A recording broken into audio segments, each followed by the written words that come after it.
ఈ 5 ఏళ్లలో వచ్చే కొందికి లడ్డంతా కూడా మీరు చూసుంటారు.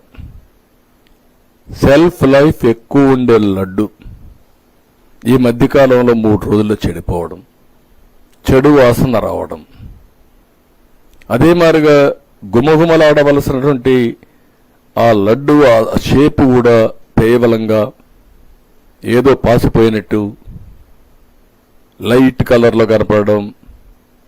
నేను పోయినప్పుడు నాకు కొన్ని రోజులు నేను సీఎం అయినప్పుడు కూడా ముందు సీఎం కంటే ముందు పోతే చాలా కోపం కూడా వచ్చేది.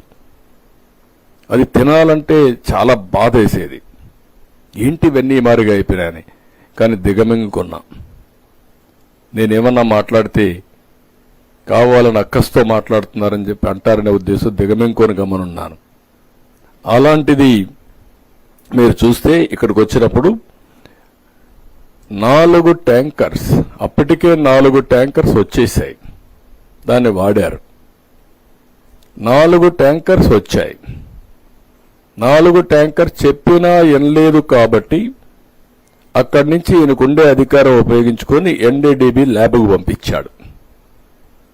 ఎన్డీడీబీ ల్యాబ్కు పంపిస్తే అది 16/7/2024, 23/7/2024 రిపోర్ట్స్ బ్యాక్ వచ్చాయి. ఆ రిపోర్ట్స్ బ్యాక్ వస్తే ఆ రిపోర్ట్స్ ని బేస్ చేసుకొని అతను యాక్షన్స్ మొదలుపెట్టాడు. ఆ రిపోర్ట్స్ మీకు అందరికీ ఇచ్చాం. ఇది ఎన్డీడీబీ ఇచ్చిన రిపోర్ట్, నేను ఇచ్చిన రిపోర్ట్ కాదు, మా గవర్నమెంట్ తయారు చేసిన రిపోర్ట్ కాదు. ఇది నాణ్యత లేదనేది ప్రసాదం టేస్ట్ చేసిన ప్రతి ఒక్కరూ చెప్పగలుగుతారు. ఎందుకు నాణ్యత లేదు అనేది ఇంతవరకు ఎవరు ఎస్టాబ్లిష్ చేయని ఫ్యాక్టర్. ఈఓ కూడా చెప్పాడు, మీరు మార్చుకోండి అని చెప్పాడు. కొంతమంది కొంత ఇంప్రూవ్మెంట్ చూపించారు. దానివల్ల నాణ్యత కొంత పెరిగింది, భక్తుల్లో సాటిస్ఫాక్షన్ పెరిగింది. కానీ పూర్తిగా సాటిస్ఫాక్షన్ వచ్చిందా లేదా ఇంకా టెస్ట్ చేసుకోవాలి ఇంప్రూవ్మెంట్లో. ఎవరైతే ఈ కంపెనీ ఉందో వినకపోతే అది నబార్డ్ ల్యాబ్ పంపించారు ఎన్ఏబిఎల్ అక్రిడిషన్ కోసం. వీళ్ళ దగ్గర అది కూడా లేదు. దానికి కూడా 75 లక్షలే అవుతుంది. అది కూడా లేదు. అది పెట్టుకోవాల్సింది పెట్టుకోలేకపోయారు. అది పంపించినప్పుడు వాళ్ళు ఇచ్చినటువంటి షాకింగ్ రిపోర్ట్ ఇది.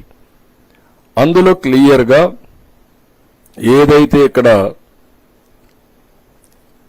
పాయింట్ నెంబర్ 1 ఎస్ వాల్యూ, ఆ ఎస్ వాల్యూకి కోరిలేషన్ విత్ ఏమేమి ఇంగ్రీడియంట్స్ ఉన్నాయో చెప్పే విధానం 86.62 ఎస్ వాల్యూ ఉంది.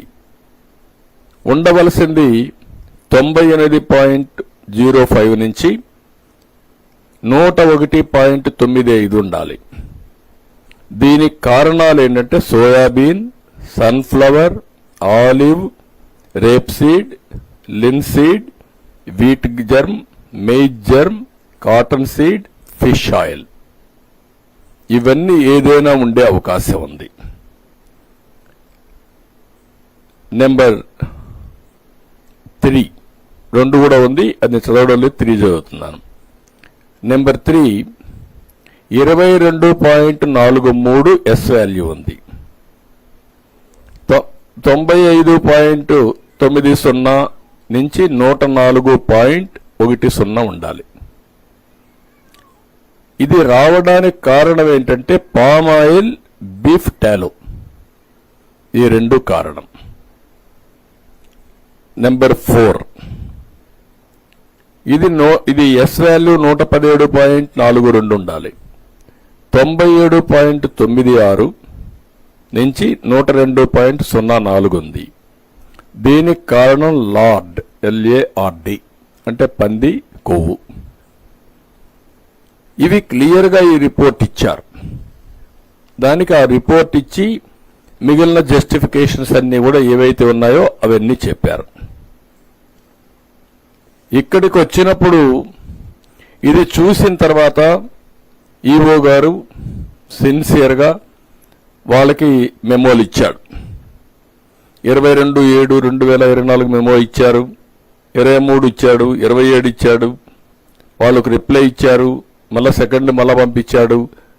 ఇవి సీరియస్ గా అతను చేయాల్సిందంతా పెనాల్టీ ఒక 5% వేయడం, వాళ్ళని బ్లాక్ లిస్ట్ లో పెట్టడం, ఇవన్నీ చేసి అబ్జెక్షన్స్ అన్ని వాళ్ళు చేసినట్టు కూడా మళ్ళా పంపించి ఆ రిపోర్ట్ పెండింగ్ ఉంది. అంటే వాళ్ళపైన యాక్షన్స్ అని చేసుకుంటున్నాడు. రెండోది ఒక ఎక్స్పర్ట్ కమిటీ వేశాడు. ఎక్స్పర్ట్ కమిటీ వేసి ఎవరైతే కొంతమందిని ఈ ఫీల్డ్ లో బాగా సురేంద్రనాథ్ అని dairy expert and former principal and scientist NDRI Bengaluru, Vijayabhaskar dairy expert Hyderabad, Swarnalatha senior assistant professor, Mahadevan IIM Bengaluru, వీళ్ళందరితో కమిటీ వేసి కమిటీ రికమెండేషన్లు తెప్పించి దానిపైన యాక్షన్ స్టార్ట్ చేశాడు. ఇవన్నీ యాక్షన్ స్టార్ట్ చేసిన తర్వాత వాళ్ళు ఇచ్చిన రిపోర్ట్ బేస్ చేసుకుని మళ్ళా టెండర్స్ పిలిచాడు. 7/8/2024 10 లక్షల టన్ను కేజీలకి టెండర్లు పిలిచాడు. 4 డైరీస్ పార్టిసిపేట్ చేశాయి. అందులో మెసెస్ alpha milk food private limited, Hathras New Delhi L1, రెండోది MS Karnataka cooperative milk products and federation limited Bengaluru L2. వీళ్ళు రెండు కూడా 475.20 కోట్ చేశారు కేజీ. వాళ్లకు 65-35% తో ఈ వర్కులు అలాట్ చేశాడు.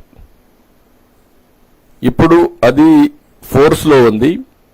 మళ్లీ ఇప్పుడు ఇంకో టెండర్ పిలిచి 26/9/24కి డేట్ పెట్టి 20 లక్షల కేజీల కోసం 800 కిలోమీటర్ల డిస్టెన్స్ పెట్టి ఒకటి పిలిచారు. అది వర్కౌట్ అవుతా ఉంది. ఎన్డీడీబీ ముందుకొచ్చారు, ఈ ల్యాబ్ కూడా మేము పెడతామని. ఇది జరిగినటువంటి వాస్తవాలు. ఇక్కడికి వచ్చినప్పుడు ఇవన్నీ కూడా జరిగితే ఈరోజు నేనై ఇనిషియేషన్ చేయలేదు, నేను ప్రక్షాళన చేయమన్నాను. ప్రక్షాళన చేస్తే ఎన్ని రావాలనో అన్ని విషయాలు బయటపడే పరిస్థితి వచ్చింది. భగవంతుడి యొక్క మహత్యం అనుకోవచ్చు, ఏదనుకోవచ్చు, ఇది కూడా వచ్చింది. ఇప్పుడు వచ్చినప్పుడు ఒక రాజకీయ పార్టీ ప్రవర్తించవలసిన తీరు, ఈరోజు ప్రపంచంలో ఉండే హిందూ మనోభావాలు దెబ్బతిన్నాయి. ఆ రిపోర్టు బయట రాకుండా దాచిపెడితే అక్కడ ఈఓ గాని మిగిలిన వాళ్ళు గాని రేపు ఎప్పుడన్నా బయట వస్తే మనోభావాలు ఏ విధంగా ఉంటాయి? ఆ రిపోర్ట్ వస్తే మీరు స్పందించి చేసిన తప్పుని క్షమాపణ కోరి, మీరు కనీసం బుద్ధి జ్ఞానం ఉంటే, మనోభావాలపైన గౌరవం ఉంటే, మీరు చేసినది తప్పు క్షమించరాని నేరం. ఇప్పుడే కాదు, చరిత్రలో ఎప్పుడూ క్షమించరాని నేరం ఇది. ఇది చరిత్రలో మిగిలిపోతుంది. తప్పుడు పని చేసినప్పుడు మీరు చాలాసార్లు చూసాం. పోలవరం రివర్స్ టెండరింగ్ అన్నారు. ఏమైంది? ఏం ఆదా చేశారు మీరు? మొత్తం ఈరోజు 6 ఏళ్లు వెనక్కెళ్లిపోయే పరిస్థితికి వచ్చింది. మళ్ళా ఎదురుదాడి చేసేస్తున్నారు. దీంట్లో కూడా మీరు చేసి తప్పుడు పని చేసి మళ్ళా ఎదురుదాడి చేసే, అంటే మీరు చేసిన తప్పని మీరు చేసింది రైట్ అని సర్టిఫికెట్ వల్ల, అంటే మీరు బాబాయిని చంపి వేరే వాళ్ళ పైన పెడితే నేను యాక్సెప్ట్ చేయాలనా? వెంకటేశ్వర స్వామికి అపచారం చేసి మళ్ళా మీరు ఎదురుదాడి చేస్తే, లేకుంటే ఆ రిపోర్ట్ని తారుమారు చేసి మీకు నేను సహకరించాలనా? అంటే ఏమనుకుంటున్నారు మీరు? నిన్నటి నుంచి చూస్తున్న ఒక్కొక్కరి స్టేట్మెంట్లు కడుపు రగిలిపోతుంది, గుండె తరక్కుపోతుంది, ఆవేశం వస్తుంది. ప్రతి ఒక్కరికి సెంటిమెంట్ ఉంటాయి. మీకు నమ్మకం లేకపోవచ్చు. నమ్మకం లేకపోతే మీరు దూరంగా ఉండండి. నేను ఎప్పుడు కూడా ఒకటే చేశాను, ముఖ్యమంత్రిగా ఉన్నంత వరకు మత సామరస్యాన్ని కాపాడడం నా బాధ్యత. రెండోది, నేను నచ్చిన దేవుడికి పూజ చేసుకోవడం నా కర్తవ్యం. అట్లని చెప్పి వేరే మతాలను ఎప్పుడు కూడా నేను ద్వేషించడం గాని అపచారం చేయలేదు. ఒకసారి చర్చిలపైన దాడులు జరిగితే నేనే ఇన్వెస్టిగేషన్కి వెళ్ళాను. మెదక్, తాడేపల్లిగూడెం రెండు కూడా చాలా స్టబన్గా యాక్ట్ చేసి మళ్ళా అలాంటి సంఘటనలు పునరావృతం కాకుండా చేశాను. మత సామరస్యాన్ని కాపాడాం. ఇప్పుడు మీరు చేసింది ఇన్ని చేసి ఇష్టానుసారంగా బాధ్యతారహితంగా భక్తుల మనోభావాలు దెబ్బతినే విధంగా చేసిన అపచారాలన్నీ కప్పిపుచ్చుకుంటూ ఎదురుదాడి చేస్తే తప్పు ఒప్పైపోతుందని, అపచారం ప్రజలు మర్చిపోతారని, లేకుంటే వేరే వాళ్ళపైన మీరేదో నెపం చేస్తే ఇవన్నీ జరిగిపోతాయనే పరిస్థితికి మీరు వచ్చారంటే ఎక్కడికి పోతున్నారని అడుగుతున్నా. ఏంటి మీ ధైర్యం? ఏమనుకుంటున్నారు మీరు? ఇంత అపచారం చేసిన తర్వాత కూడా ఇప్పటికి కూడా మీలో ఒక్క మాట రిపెంటెన్సీ రాలేదంటే మిమ్మల్ని ఏమనాలి? మిమ్మల్ని ఏ విధంగా ట్రీట్ చేయాలి? ప్రజలు ఏ భాషలో చెప్పాలి? ఇంకా ఏ విధంగా వాళ్ళు రియాక్ట్ కావాలి?